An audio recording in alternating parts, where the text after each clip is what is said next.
Alors, Bezrat Hashem, le Chok l'Israël de ce matin, Choulin 84a. Amar Rabbi Yochanan, Arotse shit asher ya'asok bib emadaka. Celui qui veut s'enrichir, qu'il achète le menu bétail. Par exemple, le mouton. Pourquoi? Ils sont 100% d'utilisation. D'abord, tu as de la laine, numéro 1. 2, tu as du lait. 3, si tu l'égorges, tu as de la viande. 4, des sabots, Ken, tu peux faire de manches d'ustensiles. Ken, tu peux faire plein de choses avec ces choses-là. Alors c'est pour ça que Chachamim explique, la peau, tu peux faire des manteaux. Chachamim explique, Yaakov Avinu, il envoie Yosef voir ses frères. Mais qu'est-ce qu'il lui dit?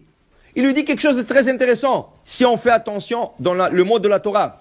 Vayomer lo Yaakov, dit Yaakov à Yosef, Lech na re'eh et shelom achecha ve'et shelom atzon. Va voir comment vont tes frères et comment vont le mouton.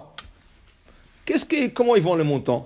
Qu'est-ce qu'ils ont à faire le mouton? Toute la journée, disent les Mefarshim, non. Tu sais pourquoi ils voulaient savoir comment ils vont le mouton? Akarat Atov, la reconnaissance. Il a dit, puisque le mouton nous donne tant de choses, la laine, la viande, le lait, la peau, tout ce que tu veux, alors il faut s'occuper d'eux. Il faut avoir Akarat Atov, il faut avoir la reconnaissance envers cet animal qui est 100% utilisé. Alors, Amar Rabbi Yochanan, c'est la Gemara de ce matin, elle dit, si tu veux t'enrichir, investis-toi dans le menu bétail. Achète un troupeau de moutons et tu vas t'enrichir.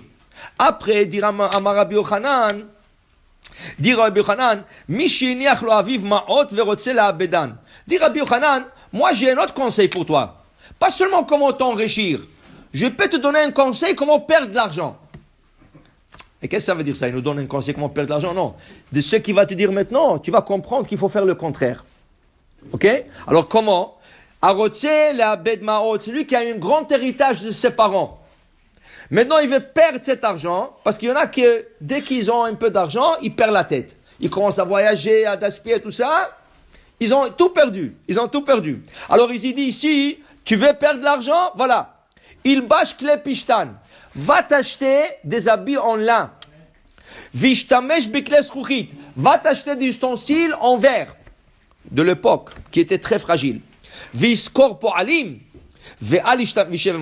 Et va engager des ouvriers qui vont travailler, mais ne regarde jamais qu'est-ce qu'ils sont en train de faire. Tu es garanti avec ces 3 choses de perdre ton argent vite. Okay? Alors il dit c'est comme ça. Il bâche klepishtan, bekitana rumita. Il y avait un tissu très cher. Okay? À l'époque de Chachamim, c'était un lin très très cher. Okay? Va acheter tous tes habits en lin cher. Vous savez que le lin, ça protège contre la inara. C'est pour ça, les avdil et les falfé avdalot, les morts, ceux qui décèdent, qu'est-ce qu'on leur porte? Le linceul. En lin pur. 100% lin. Pourquoi? Lin. Le lin, il protège contre la inara, contre le mauvais esprit, tout ce que... Alors Yosef, regardez dans la Torah. Yosef, il s'habillait de lin. Par eux, il connaissait ce secret. Alors, il voulait lui enlever cette protection. Qu'est-ce qu'il lui a fait? Revid azaav al tzavarav. Où il lui a fait un collier en or, comme en tissu avec de l'or. Il lui a mis sur le cou. Pourquoi? Parce qu'il était déjà tout habillé en lin. Il voulait lui enlever cette kedusha. Pourquoi? Celui qui est habillé en lin, la sorcellerie ne s'attrape pas sur lui. Il est protégé de tout. Alors, Paro ne voulait pas que Yosef soit si protégé. Il lui a fait comme un beau collier en or, des tissus avec des trucs en or, de fils en or, pour qu'il ne soit pas habillé complètement avec du lin. Yosef ne le mettait pas. Il ne mettait rien quand il était devant le pharaon. Mais toute la journée, il te prenait. Alors, il dit ici, le lin, ça protège. Mais le lin, il y avait un lin qui était très cher. Très, très cher.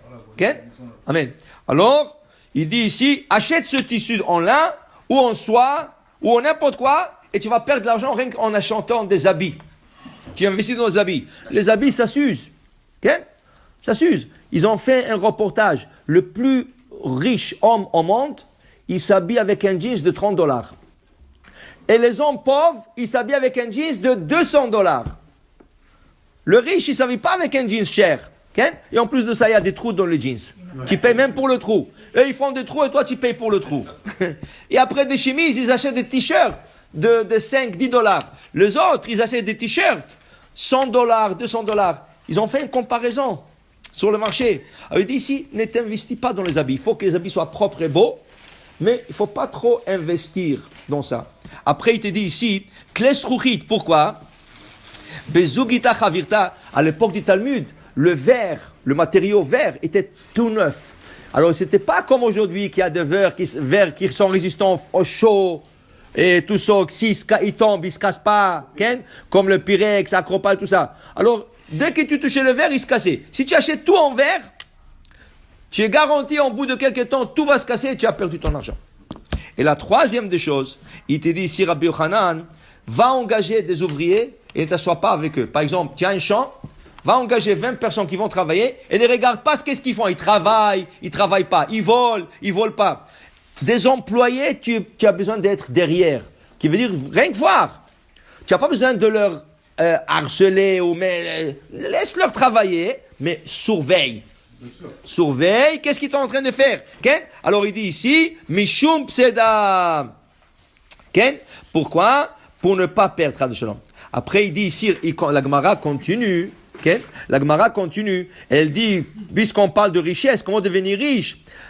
Amar Rabbi Amé, Darash Rav Avira. Rav Avira, il a étudié. Des fois, il disait ça au nom de Rabbi Amé, des fois au nom de Rabbi Assé. Il dit ici, le olam yochal adam vishte pachot masheshlo. Il faut pas manger de délicatesse toute la journée. Mange un peu plus que tes moyens. Dis-moi, si tu vas sortir chaque soir au restaurant, tu vas mettre ton argent, tu vas perdre ça. Il dit, vichabed ishto banav yoter mesheshlo. Tu veux investir, tu vas devenir riche. Investir dans ta femme et tes enfants. Achète-leur des habits, achète-leur tout ce qu'ils ont besoin. Ça va t'emmener une bracha. Pourquoi? Tu sais pourquoi? Regarde qu'est-ce qu'il dit Rabbi Avira. Au nom de Rabbi Amir ou Rabbi Assi. Il dit, tes enfants et ta femme dépendent de toi. Si tu leur donnes pas, ils vont pas avoir ni à manger, ni à vêtir, ni à sortir, ni à rien du tout. Ils dépendent de toi. Ça veut dire qu'ils te regardent toujours. Toi, tu es l'exemple pour eux.